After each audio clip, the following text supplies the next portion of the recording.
Bismillahirrahmanirrahim. Assalamualaikum warahmatullahi wabarakatuh. Alhamdulillahi rabbil alamin. Wabihi nasta'inu ala umuri dunya waddin. Assalatu wassalamu ala ashrafil anbiya'i wal mursalin, nabiyyina wa maulana wa syafi'ina Muhammadin sallallahu alaihi wasallam wa ala alihi wa ashabihi wa man ittaba'ahu wa man sara ala nahjihi ila yaumil qiyamah. Ashhadu an la ilaha illallah wa ashhadu anna Muhammadan abduhu wa rasuluh alladzi la nabiyya wa la rasula ba'da. Amma ba'du, faqur rabbi zidni ilma warzuqni fahma. Allahumma iftah lana hikmataka wanshur alaina rahmataka min khazaini rahmatika ya arhamar rahimin. Allahumma hdina wahdi bina wahdi an-nas jami'a waj'alna sababan liman ihtada. Allahumma amin. Ma'asyiral muslimin wal muslimat rahimani wa rahimakumullah. Alhamdulillah wa syukrulillah. Segala puja dan puji hanyalah milik Allah Subhanahu wa taala yang senantiasa melimpahkan segala nikmatnya kepada kita semuanya. Kita tidak ada kewajiban untuk menghitung berapa nikmat yang Allah berikan kepada kita, tapi kita dituntut untuk senantiasa bersyukur atas segala nikmat yang Allah telah berikan dan menggunakannya untuk terus beribadah kepada Allah Subhanahu wa taala. Semoga Allah Subhanahu wa taala menggolongkan kita semuanya kepada hamba-hambanya yang senantiasa bersyukur. Salawat dan salam semoga senantiasa tercurah kepada Rasulullah sallallahu alaihi wasallam, kepada keluarganya, para sahabatnya, tabi'in, atba'ut tabi'in, dan kepada siapa saja yang senantiasa berpegang teguh kepada Al-Quran dan sunnah Nabi sallallahu alaihi wasallam, karena padanya ada keselamatan, ada kemuliaan, ada keberkahan, ada kejayaan. Ya Allah, jadikan kami pengikut setia Nabi Muhammad sallallahu alaihi wasallam hingga akhir hayat kami. Jadikan akhir hayat kami dalam kondisi husnul khatimah. Pertemukan kami semuanya dengan Rasulullah sallallahu alaihi wasallam kelak di yaumul hisab. Halalkan bagi kami syafaatnya sehingga kami bisa memasuki surga Firdausil A'la dengan rahmatmu tanpa hisab. Allahumma amin. Saudara-saudaraku sekalian, pada kesempatan kali ini saya ingin menekankan betapa pentingnya memahami tarjamah Al-Quran dan terjemah bacaan-bacaan sholat kita. Kenapa pentingnya memahami terjemah? Secara umum, orang yang faham terjemah bacaan-bacaan sholat, faham terjemah Al-Quran, ini akan menjadikan kita semuanya mampu bertafakur. Tafakur itu maksudnya adalah berpikir secara mendalam. Apa yang kita pikirkan dalam sholat, bisa jadi kita berpikirnya liar kemana-mana. Kenapa seperti itu?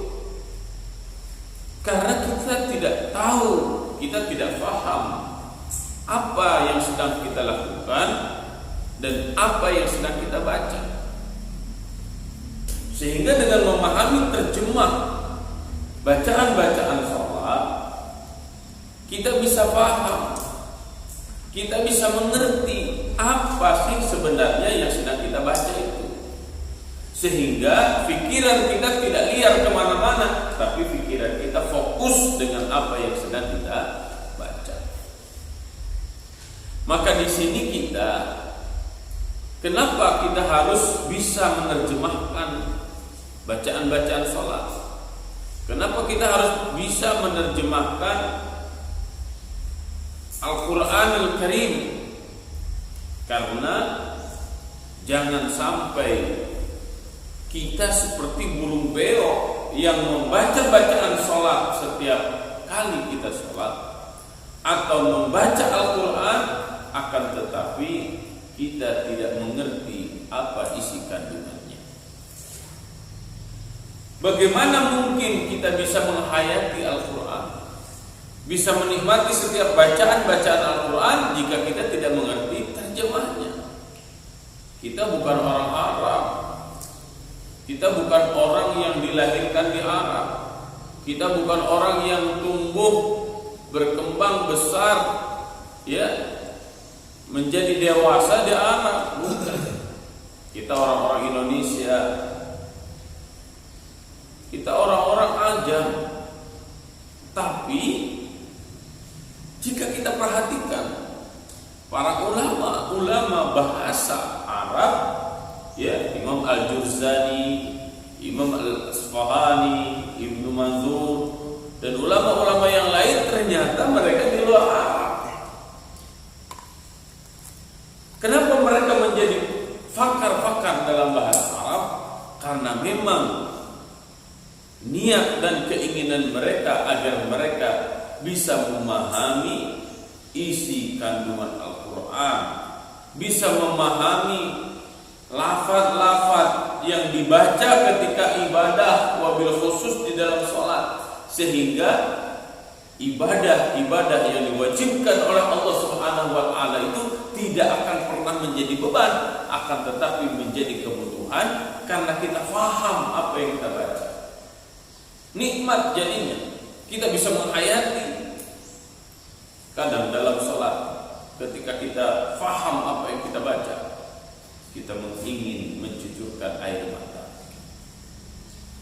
Kita fokus ke dalam bacaan itu, kita fahami bacaan itu, terjemahkan secara otomatis di otak kita, kemudian hati kita terus mencoba belajar menghayati setiap rangkaian bacaan-bacaan yang kita baca dalam sholat, atau setiap rangkaian kata-kata dalam ayat-ayat di dalam Al-Quran. Nikmat akhirnya. Nah, ini perlu dilatih. Ini terus harus dilatih terus-menerus, sehingga menjadi otomatis sebuah pemahaman yang ada di benak kita dan di hati kita. Bagaimana caranya? Maka caranya jangan dihafal terjemahnya. Contoh, Bismillahirrahmanirrahim. Jangan langsung dihafal dengan menyebut nama Allah yang Maha Pengasih, Maha Penyayang. Jangan gitu. Alhamdulillahirabbil alamin. Segala puja dan puji hanyalah milik Allah Rabbul Alamin. Jangan gitu cara menghafalnya. Tapi cara menghafalnya per kata. Kenapa per kata? Karena kata-kata tersebut pasti akan berulang di dalam Al-Quran, pasti akan berulang di dalam kata-kata bahasa Arab. Sehingga kalau kita menemukan kata tersebut, pasti artinya demikian. Contoh, Bismillahirrahmanirrahim. Kan kata-kata bismi bukan hanya Bismillahirrahmanirrahim. Contoh lagi, Iqra bismi rabbika, kan ada bisminya, kan? Contoh, Bismillahirrahmanirrahim. Berapa kata-kata isim di dalam Quran, kan? Kalau kita tahu bismillah, bismi itu dengan menyebut nama Allahi Allah, maka kita akan bertemu dengan kata bismi dimanapun ayatnya, dimanapun tempatnya, dimanapun doa-doanya, maka kita akan paham kata-kata bismi ini artinya adalah dengan menyebut nama Allah. Allah di mana saja ketemu lafaz Allah, lafzul jalalah, lafaz yang agung ini, maka pasti artinya adalah Allah.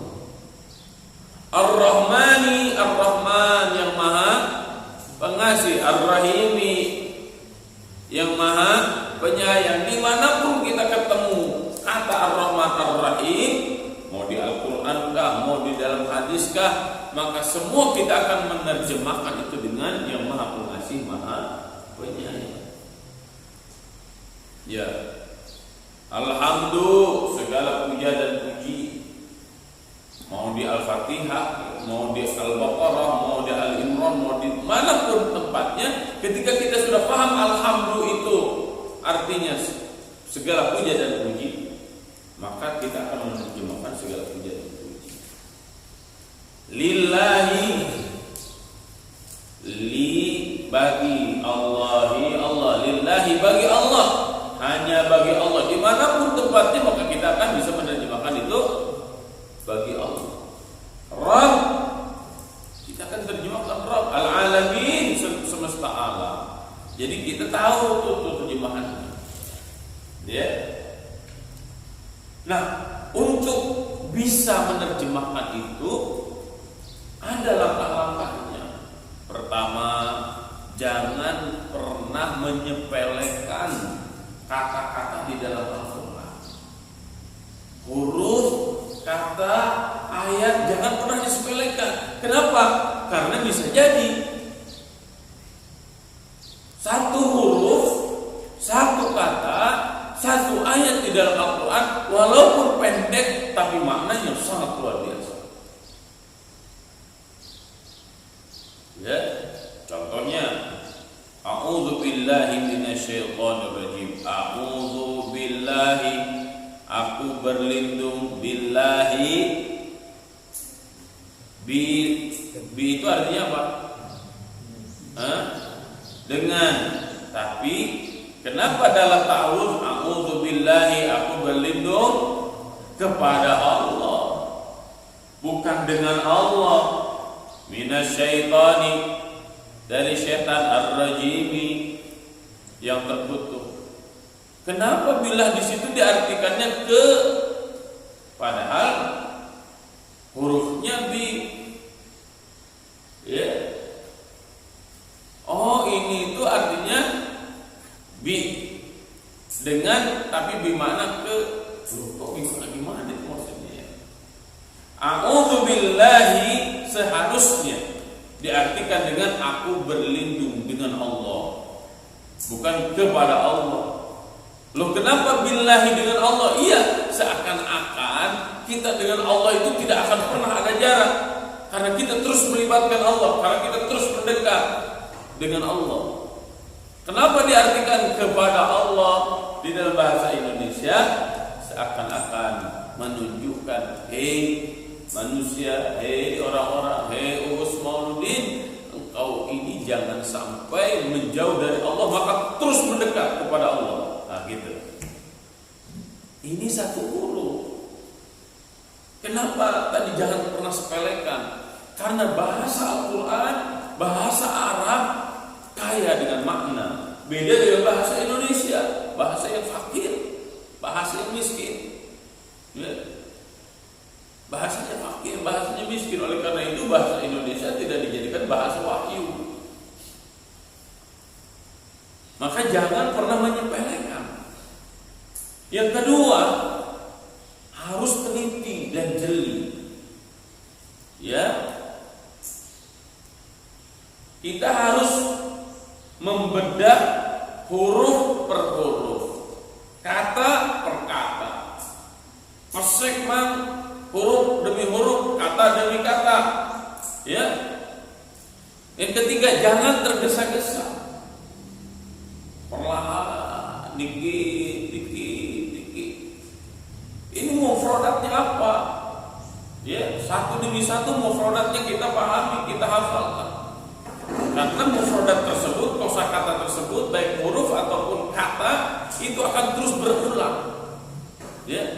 siapa yang memahami terjemah surat Al-Baqarah, maka dia seakan-akan sudah menguasai berapa?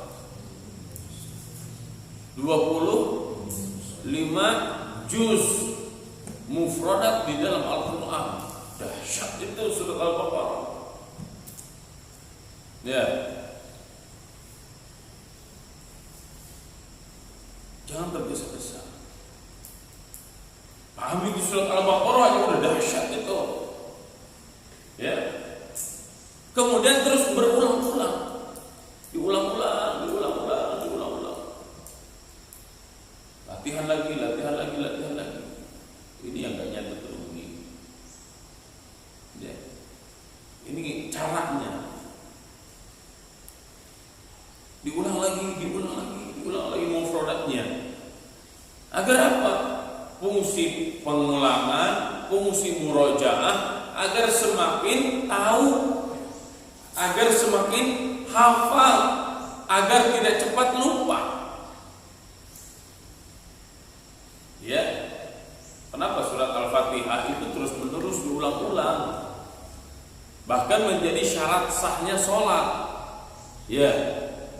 La sholata liman lam yaqra bi Fatihatil Kitab. Salatnya tidak sah jika dia tidak membaca surat Al-Fatihah. Kenapa Al-Fatihah diulang-ulang? As-sab'ul mathani, karena ini menjadi ummul Quran, ini menjadi induknya Al-Quran. Berbahagialah orang yang faham surat Al-Fatihah, ya, baik artinya ataupun maknanya, pemahamannya. Ini harus dilatih terus. Santri jangan sampai kelasnya sudah tinggi tapi menerjemahkan Al-Fatihah saja nggak bisa, nulis Al-Fatihah nggak bisa, menerjemahkan Al-Fatihah nggak bisa, ya, nulis surat Al-Baqarah nggak bisa, menerjemahkan surat Al-Baqarah nggak bisa, kemudian menganggap sepele. Kalau sudah ada rasa menyepelekan, maka bisa jadi Allah akan tutup hidayah kepada kita, Allah akan tutup hikmah kepada kita, bahkan kita tidak bisa ada kaitan, ikatan jiwa dengan ayat-ayat tersebut, sehingga apa? Kita tidak bisa menghayati. Dan ini rugi sekali, rugi. Ya, kenapa ketika kita sholat kita sangat sulit untuk khusyuk?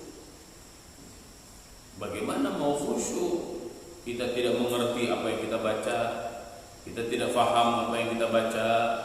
Kita tidak mau berusaha untuk memahami apa yang kita baca, sehingga kita tidak ada kaitan jiwa dengan bacaan-bacaan itu, sehingga ketika Allahu Akbar, yang diucapkan apa, yang dipikirkan apa, yang dihayati apa.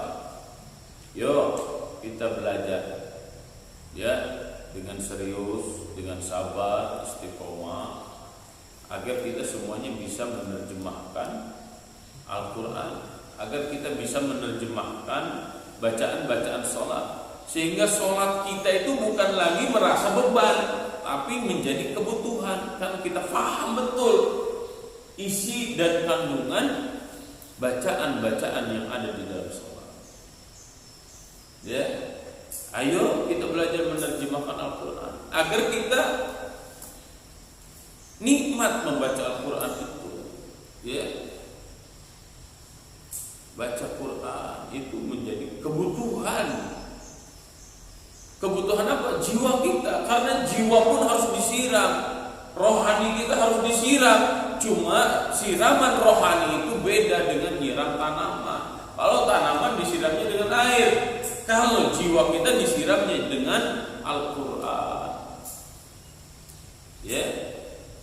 Manusia yang tidak pernah mendengarkan Al-Quran, manusia yang jarang membaca Al-Quran, bagaikan ikan yang mulai dijauhkan dari air. Jangan pernah berkata begini, itu kasihan, ada ikan tenggelam. Ya, dia bilang apa? Kasihan ikan tenggelam. Ayo selamatkan biar ikannya tidak tenggelam. Kalau ikannya diselamatkan biar tidak tenggelam, apa yang akan terjadi? Matilah. Ya, sama manusia juga begitu. Aduh jangan ibadah mulu, aduh jangan sholat mulu, aduh jangan baca Quran mulu.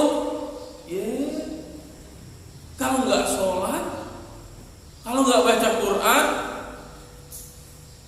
hatinya akan gersang, hatinya akan kering, sehingga bingung manusia itu membedakan mana yang benar, mana yang salah. Karena hatinya tertutup, hatinya terhijab, hatinya kering, bahkan hatinya mati karena tidak pernah mendapatkan siraman rohani. Santri, ini adalah PR besar kita, dan ini adalah harapan-harapan kita. Kenapa kita harus pesantren? Kenapa kita harus belajar agama?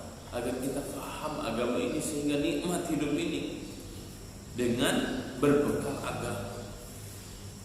Ujian-ujian yang dilakukan jangan menjadi beban. Dan ingat, jangan sistem kebut semalam. Ini mau ujian, ngapalin, ngapal, cara ngapalnya salah lagi. Akhirnya apa? Dia akan masuk kepada STM, bukan ke LTM. Apa STM? Short term memory. LTM apa? Long term memory.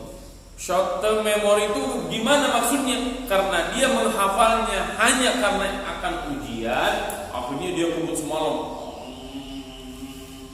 Hafal, bisanya dia hafal, disetorkan, tapi setelah itu hilang. Itu ilmu yang tidak bermanfaat, itu ilmu yang tidak barokah. Ilmunya hanya sebatas untuk ujian, bukan untuk kehidupan. Hindari, para santri, jangan tergesa-gesa. Apalagi jangan ingin terlihat pintar. Jangan hanya sebatas ingin dapat nilai 10 di dalam rapot. Karena orang yang sukses dan penuh dengan keberkahan itu standarnya tidak ada harus rapotnya 9 dan 10. Hanya mereka yang mengikhlaskan hatinya melakukan segala sesuatu karena Allah, dan mereka mengikuti contoh dari Nabi Sallallahu Alaihi Wasallam dengan sabar dan istiqomah sepanjang hayatnya sampai akhir hayatnya, mereka itulah yang akan mendapatkan kesuksesan dan keberkahan di dunia wal akhirah. Karena mereka benar-benar ikhlas, suci murni niatnya, dan benar amalnya mencontoh Nabi Muhammad Sallallahu Alaihi Wasallam. Maka di sini saya sekali lagi ingin menekankan betapa pentingnya memahami bahasa Arab. Terus belajar menerjemah minimal ayat-ayat di dalam Al-Fatihah dan surat Al-Baqarah. Kalau dalam ibadah minimal memahami bacaan-bacaan mulai takbiratul ihram, Allahu Akbar, doa iftitah, ya, kemudian surat-surat pendek, kemudian bacaan ruku itu apa, hafalkan, pahami maknanya, pahami terjemahannya. Kemudian setelah itu i'tidal, kemudian setelah itu sujud, kemudian setelah itu duduk di antara dua sujud, ya. Terus setelah itu tahiyat, ya, sampai salam, sampai doa-doa setelah sholat. Kita harus hafal dan kita harus paham. Agar apa? Agar nanti masuk ke level yang ketiga. Apa itu? Menghayati, ya, menjiwai, meresapi, mentadaburi, sehingga nikmat betul sholat itu, sehingga nikmat betul baca Quran itu. Kalau sudah nikmat, ketagihan nanti, kecanduan nanti. Aduh, saya sudah gak kuat pengen sholat. Aduh, saya gak kuat pengen baca Quran. Kalau udah kecanduan kan begitu. Ke narkoba aja banyak orang kecanduan. Padahal apa manfaatnya narkoba? Betul gak? Kecanduan narkoba syakau dia.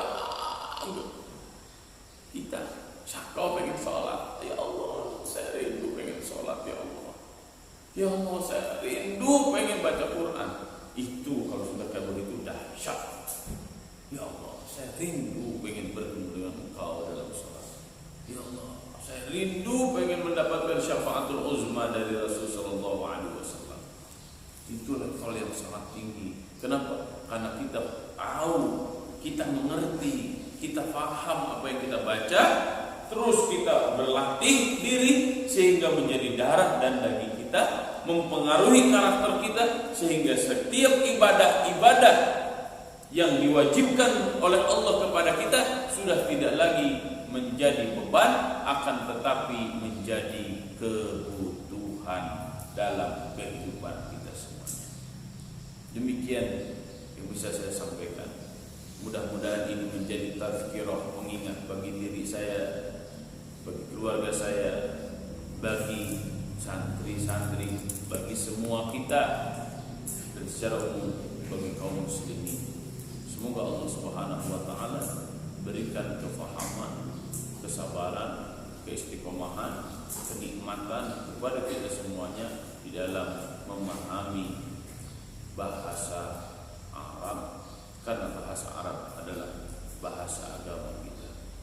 Semoga Allah Subhanahu wa taala berikan ilmu yang bermanfaat dan penuh dengan keberkahan. Allahumma amin. Wa sallallahu ala sayyidina Muhammadin wa ala alihi wa ashabihi ajma'in. Wallahu a'lam bissawab. Wallahu al-muwaffiq ila aqwamit thariq.